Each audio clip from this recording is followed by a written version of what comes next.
Hello everyone, मेरा नाम है Ayushi Thakur and welcome back to the channel brain gain by Unacademy. आज मैं आपके लिए एक नया चैप्टर लेके आई हूँ क्विक रिवीजन के लिए। बट इससे पहले कि हम आगे बढ़े, आई होप कि आपको हमारा पिछला video that is quick revision on real number बहुत अच्छा लगा होगा। अगर आपको वो वीडियो पसंद आया है तो प्लीज हमारे कमेंट बॉक्स में कमेंट करके हमें जरूर बताइए। तो आज का जो हमारा क्विक रिवीजन का चैप्टर है that is polynomials, that is polynomials, class 10 chapter 2 polynomials। तो आज हम क्विक रिवीजन में बात करेंगे पॉलिनोमियल्स के बारे में। अब पॉलिनोमियल्स के वेटेज के बारे में बात करते हैं तो हर साल सीबीएसई एग्जाम में पॉलिनोमियल चैप्टर से 4 मार्क्स का क्वेश्चन जो है वो पूछा जाता है। ठीक है, कितने मार्क्स का क्वेश्चन पूछा जाता है? 4 मार्क्स का क्वेश्चन जो है वो पूछा जाता है। अब पॉलिनोमियल्स में हम यूजुअली 2 टॉपिक्स के बारे में बात करते हैं। दैट इज नंबर 1 है हमारे पास जीरोस ऑफ पॉलिनोमियल और दूसरा है हमारे पास relationship between zeros and coefficient. आज इस वीडियो में हम सिर्फ पॉलिनोमियल्स और जीरोस ऑफ पॉलिनोमियल के बारे में बात करेंगे। ठीक है, तो चलिए सबसे पहले हम शुरू करते हैं कि पॉलिनोमियल का मतलब क्या होता है, पॉलिनोमियल की बेसिक डेफिनेशन क्या होती है, उससे हम आज अपने क्विक रिवीजन की शुरुआत करेंगे। तो चलिए देखते हैं। पॉलिनोमियल है हमारे पास, polynomial is an algebraic expression that uses variables, coefficients and operations of addition, multiplication, subtraction and non negative exponents. ठीक है, तो अगर आसान भाषा में बात करें तो पॉलिनोमियल एक ऐसा अलजेब्रिक एक्सप्रेशन है जिसमें कोएफिशिएंट्स होते हैं, वेरिएबल्स होते हैं और उन कोएफिशिएंट्स एंड वेरिएबल्स को हम जोड़ते हैं with the help of addition, subtraction and multiplication. एक बहुत इंपॉर्टेंट लाइन है यहाँ पे, नॉन नेगेटिव इंटीजर एक्सपोनेंट्स, मतलब कि हमारा जो भी अलजेब्रिक एक्सप्रेशन होगा पॉलिनोमियल का, उसमें एक्सपोनेंट यानी कि पावर जो है वो हमेशा नॉन नेगेटिव होनी चाहिए और इंटीजर होने चाहिए। कैसे होने चाहिए? नॉन नेगेटिव होने चाहिए और इंटीजर्स होने चाहिए। अगर हमारे एक्सपोनेंट्स नॉन नेगेटिव नहीं है या वो इंटीजर्स नहीं है तो उस अलजेब्रिक एक्सप्रेशन को हम पॉलिनोमियल नहीं कह सकते हैं। फॉर एग्जाम्पल, हमारे पास यहाँ पे एक अलजेब्रिक इक्वेशन है that is p of x is equal to x raised to power 7 minus 2x raised to power 3 plus 14। यहाँ पे आप नोटिस करेंगे कि यहाँ पे जो हमारा वेरिएबल है दैट इज x, हमारा वेरिएबल क्या है यहाँ पे? x, इसका पावर क्या है? 7 है। 7 क्या है? नॉन नेगेटिव है और साथ में क्या है? इंटीजर है। तो मतलब कि ये इक्वेशन क्या है, इसे हम पॉलिनोमियल कह सकते हैं क्योंकि यहाँ पे हमारा जो पावर है वो कैसा है? ना तो वो नेगेटिव है और ना तो वो नेगेटिव है और साथ ही साथ में वो हमारा एक इंटीजर भी है। यहाँ पे भी आप देख सकते हैं कि यहाँ पे जो x है इसका पावर क्या है? 3 है। मतलब 3 क्या है? नॉन नेगेटिव है और साथ ही साथ में इंटीजर है। अब नेक्स्ट है हमारे पास कोएफिशिएंट। कोएफिशिएंट कैसे पता लगाएं कि किसी भी पॉलिनोमियल का कोएफिशिएंट क्या होता है? अगर आपको मैं यहाँ कहूं कि आप x रेज टू पावर 7 का कोएफिशिएंट फाइंड आउट करके बताइए, तो x रेज टू पावर 7 के साथ जो भी नंबर लगा होगा, जो भी नंबर एसोसिएटेड होगा, वो हमारा क्या होगा? कोएफिशिएंट होगा। तो यहाँ पे x रेज टू पावर 7 के साथ कौन सा नंबर है? 6। तो मतलब x रेज टू पावर 7 का कोएफिशिएंट क्या हुआ? 6 हुआ। ठीक है, उसी तरह से अगर मैं आपसे कहूं कि x रेज टू पावर 3 का कोएफिशिएंट बताइए, तो x रेज टू पावर 3 के साथ जो भी नंबर एसोसिएटेड होगा वो क्या होगा? हमारा कोएफिशिएंट होगा। यहाँ पे कौन सा नंबर एसोसिएटेड है? 2। तो हमारा कोएफिशिएंट क्या हो गया? 2 हो गया। ठीक है, आई होप कि आपको पॉलिनोमियल की बेसिक जो डेफिनेशन है वो आपको समझ में आ गई होगी। तो चलिए अब हम आगे बढ़ते हैं। आगे है हमारे पास डिग्री ऑफ पॉलिनोमियल, कि किसी भी पॉलिनोमियल की डिग्री क्या होती है। तो डिग्री ऑफ पॉलिनोमियल मतलब जो भी आपके पास पॉलिनोमियल है उसकी हाईएस्ट पावर, जो भी उसकी हाईएस्ट पावर होगी उसे हम क्या कहेंगे? Degree of polynomial. Highest power of the polynomial is called the degree of the polynomial. मतलब कि किसी भी पॉलिनोमियल की हाईएस्ट पावर जो होगी that is our degree of the polynomial. मतलब यहाँ पे हमारे पास एक इक्वेशन है, that is p of x is equal to x raised to power 8 plus 20x raised to power 13 minus 16x raised to power 20 plus 30। अब यहाँ पे हम सब वेरिएबल्स की डिग्री चेक करेंगे, यानी कि सब वेरिएबल्स का पावर चेक करेंगे। यहाँ पे x का पावर क्या है 8, यहाँ पे x का पावर 13, यहाँ पे x का पावर 20। अब 18, 13 और 20 में से सबसे बड़ा कौन है 20 ऑफ कोर्स। तो हमारा डिग्री क्या हो गया, डिग्री इज इक्वल टू 20। ठीक है, आई होप कि आपको डिग्री ऑफ पॉलिनोमियल समझ में आ गया होगा। चलिए अब आगे बढ़ते हैं। आगे है हमारे पास क्लासिफिकेशन ऑफ पॉलिनोमियल्स। पॉलिनोमियल्स की क्लासिफिकेशन की बात करें तो पॉलिनोमियल्स को हम 3 तरीके से क्लासिफाई करते हैं। सबसे पहले है हमारे पास लीनियर पॉलिनोमियल, उसके बाद है हमारे पास क्वाड्रेटिक पॉलिनोमियल एंड लास्ट है हमारे पास क्यूबिक पॉलिनोमियल। चलिए वन बाय वन इनके बारे में बात करते हैं कि लीनियर पॉलिनोमियल होता क्या है। तो लीनियर पॉलिनोमियल मतलब एक ऐसा पॉलिनोमियल जिसकी डिग्री क्या होगी, जिसकी डिग्री होगी 1।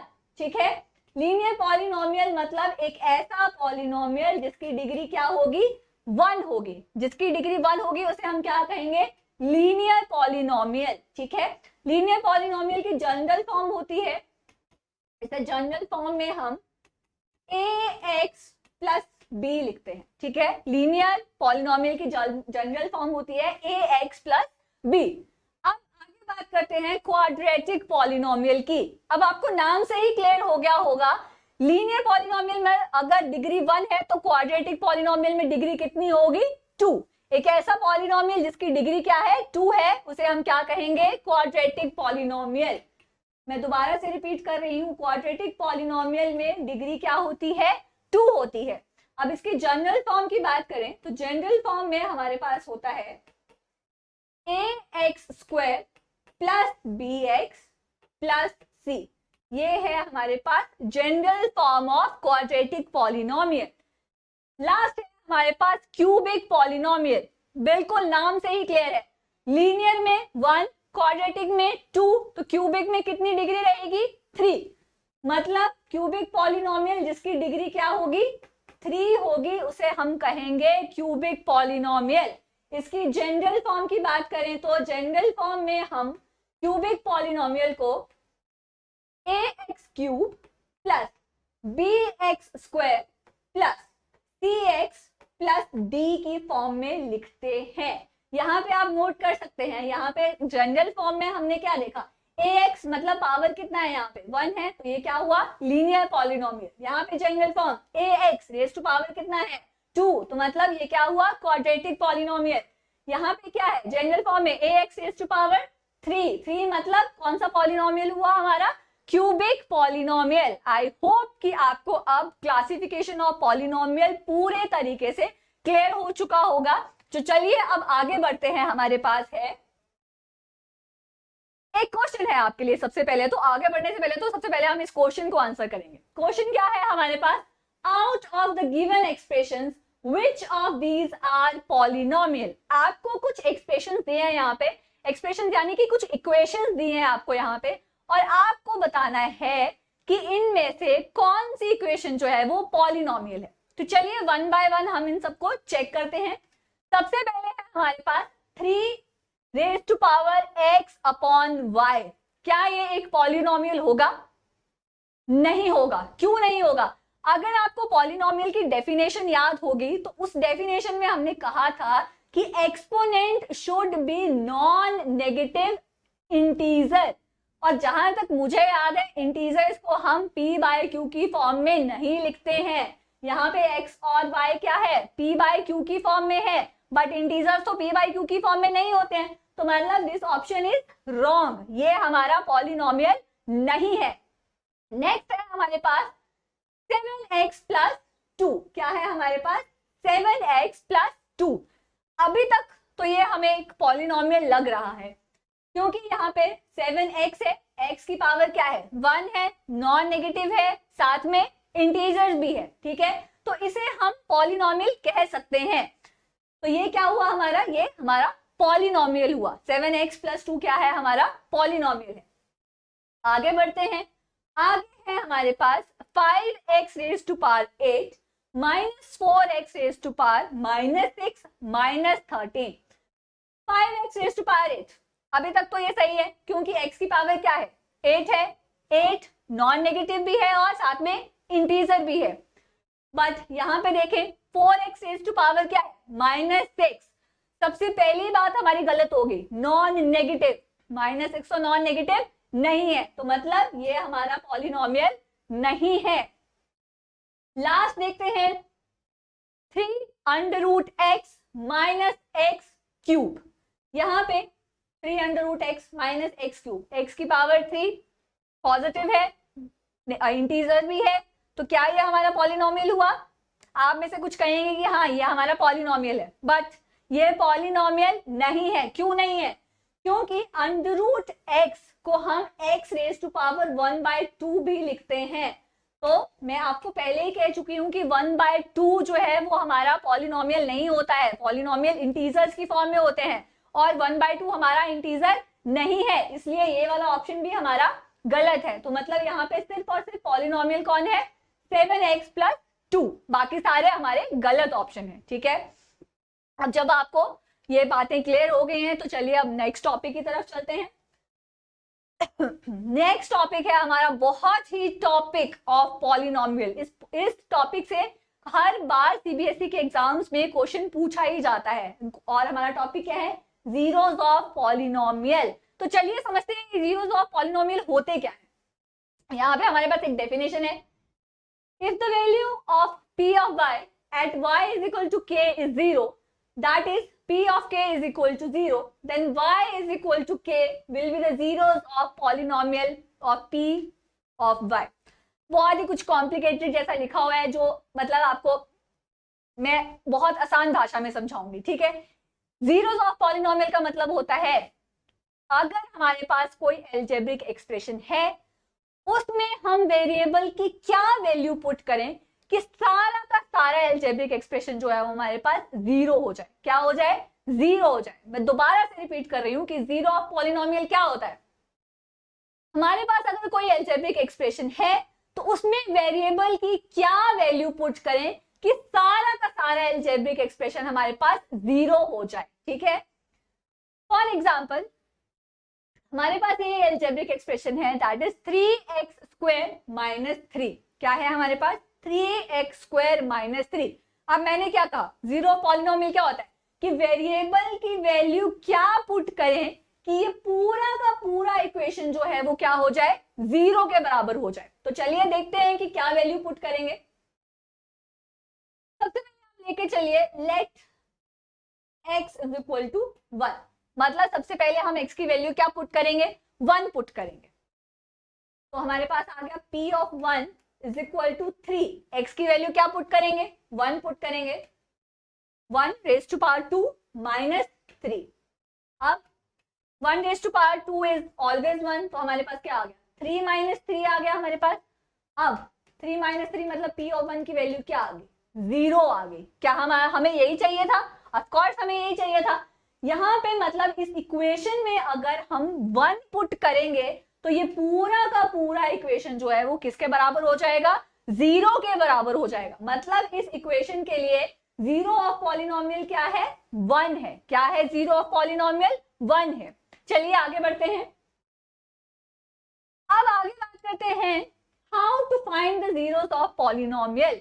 किसी भी पॉलिनोमियल के उसके जीरोस कैसे फाइंड आउट किया जाए। ठीक है, लीनियर इक्वेशंस के पॉलिनोमियल फाइंड आउट करना बहुत ही ज्यादा आसान है। ठीक है, लीनियर इक्वेशन के जो जीरोस होते हैं या तो वो 1 होगा या तो वो 2 जीरोस होंगे। ठीक है, क्वाड्रेटिक इक्वेशंस में हमेशा 2 जीरोस आते हैं हमारे पास और क्यूबिक इक्वेशन में हमारे पास 3 जीरोस आते हैं। तो चलिए देखते हैं, यहाँ पे हमारे पास एक इक्वेशन दिया है, find the zeros of polynomial x square minus 2x minus 8। अगर आप ध्यान से देखेंगे तो ये हमारा कौन सा इक्वेशन है, क्वाड्रेटिक इक्वेशन है। कैसा इक्वेशन है, क्वाड्रेटिक इक्वेशन है। तो मैंने क्या कहा, इसके कितने जीरोस आएंगे हमारे पास, 2 जीरोस आएंगे हमारे पास कम से कम। तो चलिए सबसे पहले तो इसको हम फैक्टराइज करेंगे। कैसे फैक्टराइज करेंगे? By splitting the middle term. तो हमारे पास क्वेश्चन क्या है? X square minus 2x minus 8।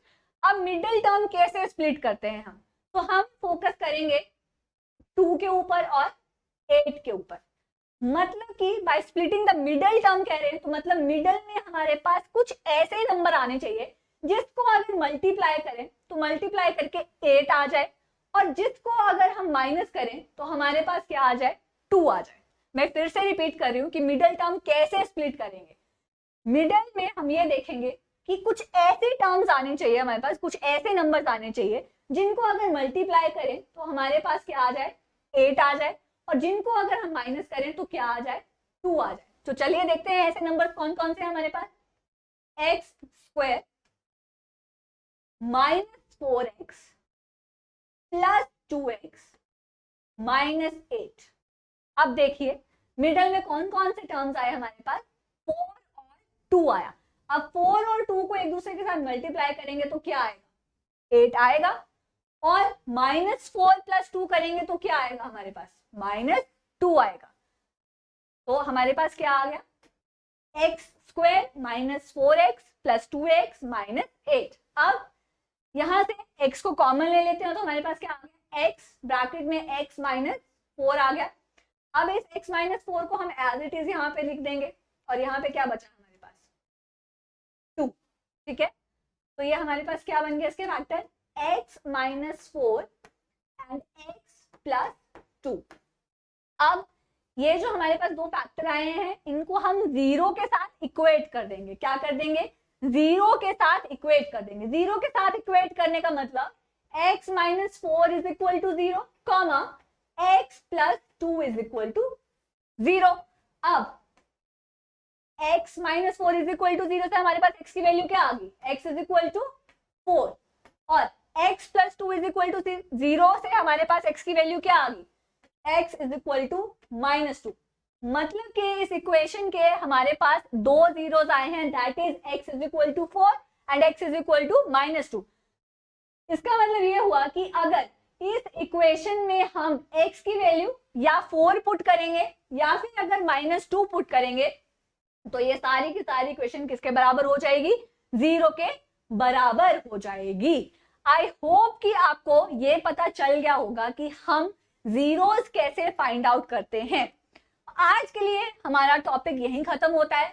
अगली वीडियो में हम बात करेंगे relationship between zeros and coefficients. ठीक है, आई होप कि आपको ये वीडियो अच्छा लगा होगा। अगर आपको अच्छा लगे तो प्लीज कमेंट बॉक्स में कमेंट करिए और हमारे चैनल को सब्सक्राइब कीजिए, और आप हमारे टेलीग्राम चैनल के साथ भी जुड़ सकते हैं और वहां पे आप हमारी लेटेस्ट अपडेट्स को देख सकते हैं। Thank you very much.